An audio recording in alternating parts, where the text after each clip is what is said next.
بسم اللہ الرحمن الرحیم۔ السلام علیکم دوستو، دنیا بھر کی خبروں میں آج آپ سنیں گے، لیکن اس سے پہلے اگر ہو سکے تو لائک اور سبسکرائب کا بٹن ضرور دبا لیں۔ شکریہ۔ برطانیہ نے چائنا پر الزام لگایا ہے کہ وہ روس کو یوکرین کے خلاف جنگ میں استعمال کے لیے روس کو مہلک امداد فراہم کر رہا ہے یا اس کی تیاری کر رہا ہے۔ امریکی اور برطانوی دفاعی انٹیلیجنس کے پاس اس بات کے شواہد موجود ہیں کہ مہلک امداد اب چائنا سے روس اور پھر یوکرین تک ابھی پہنچ رہی ہے یا آئندہ پہنچے گی۔ برطانیہ کا کہنا ہے کہ ہمیں اس کی فکر کرنی چاہیے کیونکہ اس جنگ کے ابتدائی دنوں میں چائنا اپنے آپ کو روسی صدر پوٹن پر ایک اعتدال پسند اثر و رسوخ کے طور پر پیش کرنا چاہتا تھا۔ امریکہ میں چینی سفارت خانے نے گزشتہ ماہ کہا تھا کہ اس نے ہتھیار فراہم نہیں کیے تھے اور مزید کہا کہ وہ یوکرین بحران کا پیدا کرنے والا یا اس میں ملوث نہیں ہے۔ ISPR کا کہنا ہے کہ کافی عرصے سے افغان سرزمین سے پاکستان میں تخریب کاری کے واقعات میں اضافہ دیکھا جا رہا ہے۔ افغانستان سے تخریب کار پاک افغان سرحد کے ذریعے در اندازی کی کوشش کرتے ہیں۔ افغان سرزمین سے تخریب کار سیکیورٹی فورسز کے ساتھ ساتھ عام شہریوں کو بھی نشانہ بناتے ہیں۔ ISPR کا کہنا ہے کہ پاک افغان سرحد کے علاوہ سیکیورٹی فورسز نے بلوچستان کے علاقے سمبازا زوب میں 21 اپریل سے مختلف آپریشن کیے ہیں۔ ایک مہینے کے دوران سیکیورٹی فورسز نے 29 تخریب کاروں کو جہنم واصل کیا ہے۔ ISPR کا کہنا تھا کہ انہیں انٹیلیجنس بیس آپریشن میں 14 مئی کو میجر بابر خان نے جامع شہادت نوش کیا۔ پاکستان کی سیکیورٹی فورسز سرحدوں کو محفوظ بنانے کے لیے پرعزم ہیں۔ ISPR کا کہنا تھا کہ عبوری افغان حکومت کو مؤثر بارڈر مینجمنٹ یقینی بنانے کے لیے بار بار کہا گیا ہے۔ توقع ہے کہ عبوری افغان حکومت اپنی ذمہ داریاں پوری کرے گی۔ سعودی عرب نے ناروے، ہسپانیہ اور جمہوریہ آئی لینڈ کی جانب سے فلسطینی ریاست کو تسلیم کرنے کے اعلان کا خیر مقدم کیا ہے اور اسے مشرق وسطیٰ میں دیرپا امن کے حصول کی طرف اہم قدم قرار دیا ہے۔ سعودی عرب کا کہنا ہے کہ ہم باقی ممالک سے بھی مطالبہ کرتے ہیں کہ وہ جلد از جلد ایسا ہی فیصلہ کر لیں جس سے فلسطینی عوام کے حق خود ارادیت کے حصول، دیرپا امن اور فلسطینی قوم کے دیرینہ حقوق اور امنگوں کو پورا کرنے کی راہ ہموار ہو سکے۔ سعودی عرب نے بین الاقوامی برادری، خاص طور پر سلامتی کونسل کے مستقل اراکین سے جنہوں نے ابھی تک فلسطینی ریاست کو تسلیم نہیں کیا ہے، 1967 کی سرحدوں پر فلسطینی ریاست کو تسلیم کرنے کے عمل کو تیز کرنے کی اہمیت پر مشرق یروشلم فلسطینی ریاست کا دارالحکومت بنانے اور منصفانہ امن کے حصول کے لیے فلسطینی ریاست کو تسلیم کرنے پر زور دیا۔ امریکی وزیر خارجہ انٹونی بلنکن کو غزہ میں جنگ کے حوالے سے امریکی پالیسی کی مذمت کرنے والے کارکنوں کے بائیکاٹ کا سامنا کرنا پڑا۔ ناراض مظاہرین نے بلنکن کو اس وقت روک لیا جب انہوں نے ڈیموکریٹک کنٹرول والی سینٹ کی خارجہ تعلقات کمیٹی کے سامنے اپنی بریفنگ دینا شروع کی۔ اس موقع پر مظاہرین نے انٹونی بلنکن کے خلاف شدید نعرے بازی کی۔ مظاہرین نے امریکی حکومت کے ہاتھ خون سے رنگے ہوئے ہیں، جنگی مجرم غزہ کا قصاب اور آپ کے ہاتھ 40,000 فلسطینیوں کے خون سے رنگے ہوئے ہیں جیسے نعرے لگائے۔ ایک خاتون بینر لہراتے ہوئے کانگریس کی عمارت کے اندر داخل ہوگی جس پر انٹونی بلنکن کی تصویر کے ساتھ مجرم کا لفظ لکھا گیا تھا۔ سیکیورٹی اہلکاروں نے خاتون کو وہاں سے باہر نکال دیا۔ انٹونی بلنکن کا کہنا تھا کہ مشرق وسطیٰ میں ہم اسرائیل کے ساتھ اس بات کو یقینی بنانے کے لیے کھڑے ہیں تاکہ 7 اکتوبر کے واقعہ کا اعادہ روکا جا سکے۔ اس کے ساتھ ہم غزہ میں خوفناک انسانی مصائب کو ختم کرنے اور تنازع کو پھیلنے سے روکنے کے لیے اپنی بساط میں ہر ممکن کوشش کر رہے ہیں۔ بین الاقوامی فوجداری عدالت کے معاملے کا ذکر کرتے ہوئے وزیر خارجہ بلنکن نے کہا کہ امریکی انتظامیہ بین الاقوامی فوجداری عدالت کے پروسیکیوٹر کو مناسب جواب دینے کے لیے کانگریس کے ساتھ مل کر کام کر رہی ہے۔ انہوں نے عدالت کے اس اقدام کو ایک غلط فیصلہ قرار دیا جو قیدیوں کی رہائی اور جنگ بندی کے معاہدے تک پہنچنے کے امکانات کو پیچیدہ بنا رہی ہے۔ دوستو، یاد رہے کہ امریکہ نے عالمی عدالت انصاف کے پروسیکیوٹر کریم خان کے اعلان پر کڑی تنقید کرتے ہوئے کہا ہے کہ عدالت غزہ تنازع کے معاملے پر غور کرنے کی اہل نہیں ہے اور اس کے فیصلے پر تشویش کا اظہار کیا ہے۔ آذربائیجان سے صدر ابراہیم رئیسی کا ہیلی کاپٹر جب ایران واپسی کے لیے روانہ ہوا تو اس کے ساتھ مزید 2 ہیلی کاپٹر نے بھی اڑان بھری تھی جو بحفاظت اتر گئے تھے۔ ان میں سے ایک ہیلی کاپٹر میں غلام حسین اسماعیلی موجود تھے جنہوں نے حادثے کا مکمل احوال سنایا۔ ایران کے صدارتی چیف آف سٹاف نے ہیلی کاپٹر کے حادثے کے بارے میں بتایا کہ ایران کے علاقے ورزقان میں جہاں صدر رئیسی کا ہیلی کاپٹر گر کر تباہ ہوا شروع میں اور ایک دن پہلے ہونے والی زیادہ تر پروازوں کے دوران موسم کی صورتحال بالکل ٹھیک تھی۔ ان کا کہنا تھا کہ ہیلی کاپٹروں نے دوپہر 1 بجے کے قریب ٹیک آف کیا تھا اور علاقے میں موسم کی صورتحال معمول پر تھی۔ غلام حسین اسماعیلی کے بقول پرواز کے 45 منٹ بعد صدر رئیسی کے ہیلی کاپٹر کے پائلٹ نے جو قافلے کا انچارج تھا دوسرے ہیلی کاپٹروں کو حکم دیا کہ وہ قریبی بادل سے بچنے کے لیے اپنی اونچائی بڑھائیں۔ انہوں نے انکشاف کیا کہ اس کے محض 30 سیکنڈ کے بعد صدر ابراہیم رئیسی کا ہیلی کاپٹر جو 2 دیگر ہیلی کاپٹرز کے درمیان اڑ رہا تھا اچانک غائب ہو گیا۔ ہمارے پائلٹ نے دیکھا کہ صدر کا ہیلی کاپٹر فضا میں نہیں ہے۔ غلام حسین اسماعیلی کا مزید کہنا تھا کہ ہمارے ہیلی کاپٹر کے پائلٹ نے صدر کے ہیلی کاپٹر کی تلاش کے لیے چکر لگائے اور واپس آنے کا فیصلہ کیا لیکن بادلوں اور فوگ کے باعث ہیلی کاپٹر کی بلندی کو کم نہیں کر سکا۔ ریڈیو ڈیوائسز کے ذریعے صدر کے ہیلی کاپٹر سے رابطہ کرنے کی کئی کوششیں کی گئیں لیکن ناکامی کا سامنا رہا، جس کے بعد ان کے ہیلی کاپٹر نے اپنی پرواز جاری رکھی اور قریبی تانبے کی کان پر اترا۔ جب صدر کے ہیلی کاپٹر کے انچارج کیپٹن مصطفی سے رابطہ کیا گیا لیکن جس نے ان کا فون اٹھایا وہ تبریز امام محمد علی الہاشم تھے جن کی حالت ٹھیک نہیں تھی۔ محمد علی الہاشم نے بتایا کہ ہیلی کاپٹر ایک وادی میں گر کر تباہ ہو گیا ہے۔ بعد ازاں غلام حسین اسماعیلی نے خود بھی علی ہاشم سے رابطہ کیا اور ان سے مقام کے بارے میں جاننے کی کوشش کی۔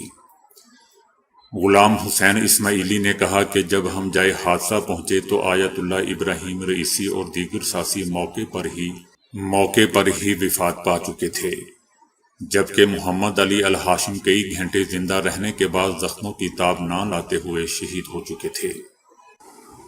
دوستو، یاد رہے کہ محمد علی الہاشم تبریز کے امام اور رہبر اعلیٰ خامنائی کے نمائندے خصوصی تھے اور ابراہیم رئیسی کے ساتھ ہیلی کاپٹر میں سوار تھے۔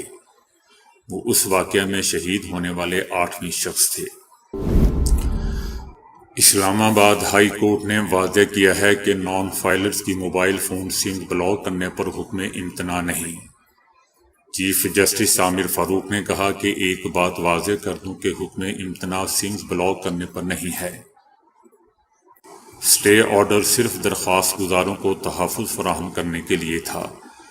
حکومت کا سمز بلاک کرنے کا آرڈر اب بھی ان فیلڈ ہے۔ عدالت سمجھ سکتی ہے کہ حکومت معاشی ریفارم پر فوکس کر رہی ہے۔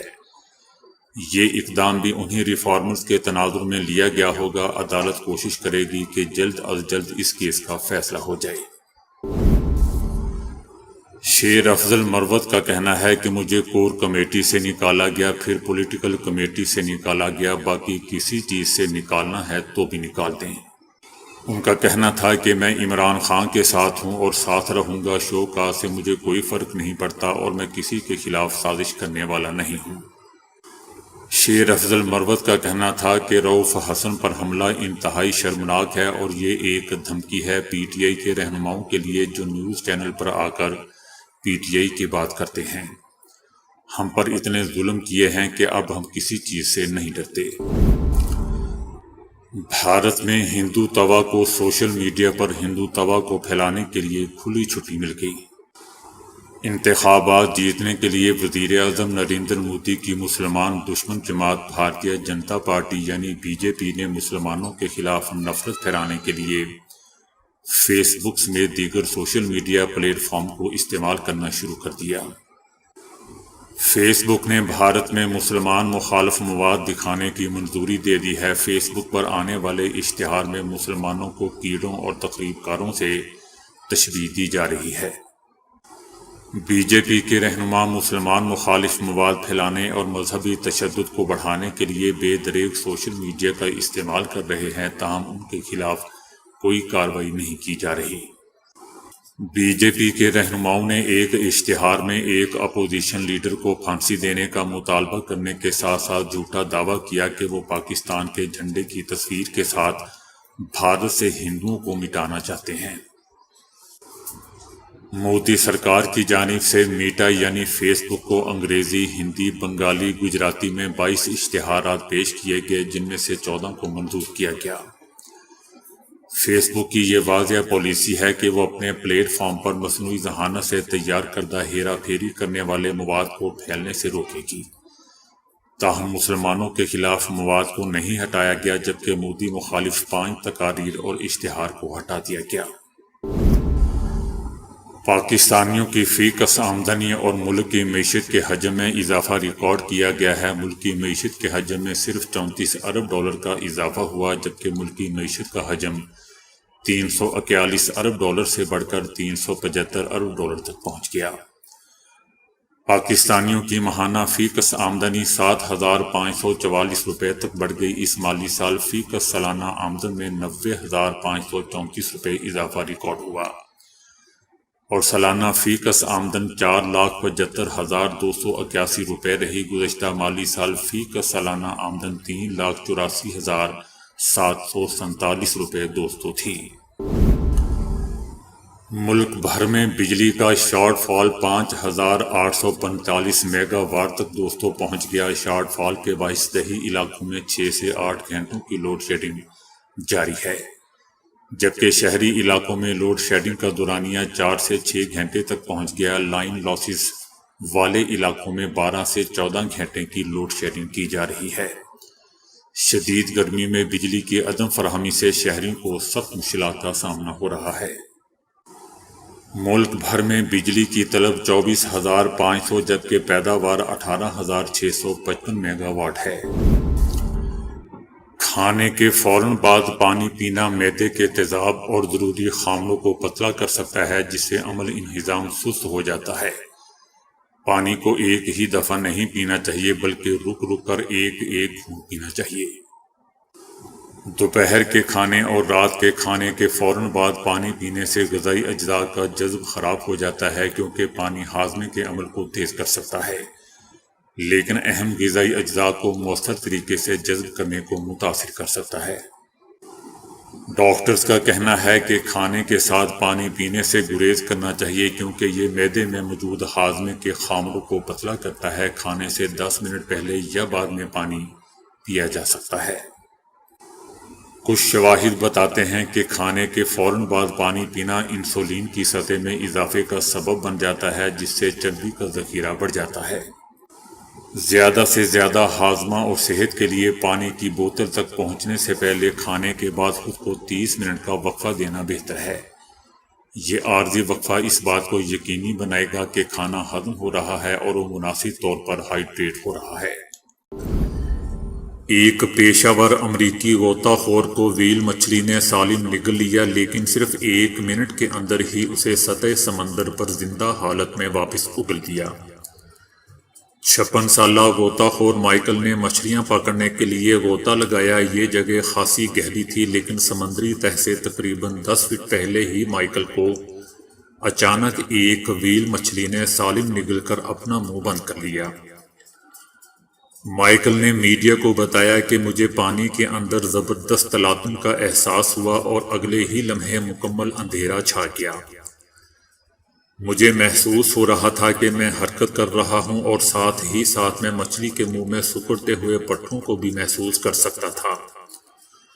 میں اس مچھلی کے منہ میں مکمل طور پر بند ہو چکا تھا۔ وہاں مکمل تاریکی تھی۔ پہلے میں نے سوچا کہ اب میں مرنے والا ہوں۔ لیکن پھر مجھے اپنے بیٹوں کا خیال آیا جو ابھی صرف 12 اور 15 سال کے ہیں۔ یہ سوچتے ہی مائیکل نے مچھلی کے اندر ہاتھ پیر مارنے شروع کر دیے، جس کے رد عمل میں مچھلی نے بھی اپنا سر ہلانا شروع کر دیا۔ ان کوششوں کے نتیجے میں بالآخر تقریباً 40 سیکنڈ بعد وہ سطح سمندر پر آئی اور اس نے مائیکل کو زندہ حالت میں اگل دیا۔ آس پاس کی کشتیوں والوں نے مائیکل کو سمندر سے نکالا اور فوری طور پر ہاسپٹل پہنچا دیا، لیکن خوش قسمتی سے اس کی کھال پر خراشیں ہی آئی تھیں۔ 2019 میں بھی دوستو ایسا ہی ایک واقعہ جنوبی افریقہ میں underwater wildlife photographer Rainier کے ساتھ پیش آیا تھا، جب اسے سمندر کی گہرائی میں ایک ویل مچھلی نے نگل لیا تھا، لیکن چند سیکنڈ بعد ہی واپس اگل بھی دیا تھا۔ بتاتے چلیں دوستوں کہ ویل مچھلی کوئی مچھلی نہیں بلکہ سمندری ممالیہ جانور ہے۔ ویل مچھلی عام طور پر چھوٹی مچھلیاں کھاتی ہے، لیکن انسان ان کی غذا میں شامل نہیں ہوتے۔ شاید یہی وجہ ہے کہ ویل مچھلی اگر کبھی کبھار کسی انسان کو نگل بھی لے تب بھی وہ اسے ہضم نہیں کرتی بلکہ سالم حالت میں زندہ اگل دیتی ہے۔ چائنا نے ہر قسم کی موسمیاتی شدت میں بھی اپنی رفتار برقرار رکھنے والی بلٹ ٹرین بنائی ہے جو -40 درجے سینٹی گریڈ میں بھی 350 کلومیٹر فی گھنٹے کی رفتار سے دوڑ سکتی ہے۔ اس ٹرین کو CR400AFG کا نام دیا گیا ہے جو فیوکسنگ ٹرین سیریز کا ایک حصہ ہے اور اسے 6 جنوری کو منظر عام پر لایا گیا۔ ٹرین کی پٹریاں اور نظام کو ہائی سپیڈ بنایا گیا ہے۔ چینی سرکاری railway company China railway Beijing group نے کہا ہے کہ انہوں نے ٹرین کو سرد ترین ماحول میں آزمایا ہے اور اس کے سارے نظام اچھی طرح کام کر رہے ہیں۔ سب سے اہم اس کا بریک سسٹم ہے جو انتہائی برفیلے اور سرد ماحول میں ناکام ہو جاتا ہے۔ اب اس ٹرین میں بریک کا نظام بالکل درست انداز میں کام کرے گا، جو کہ ایک اہم کامیابی ہے۔ سرد ترین علاقوں میں ٹرین کا بریکنگ سسٹم جام نہیں ہوگا اور وہ ٹرین کو دھیرے دھیرے آگے پیچھے سرکاتا رہے گا اور یوں منجمد ہونے سے بچ جائے گا۔ تو دوستو ابھی کے لیے اتنا ہی۔ ویڈیو کو لائک اور شیئر کرنے کا بہت بہت شکریہ۔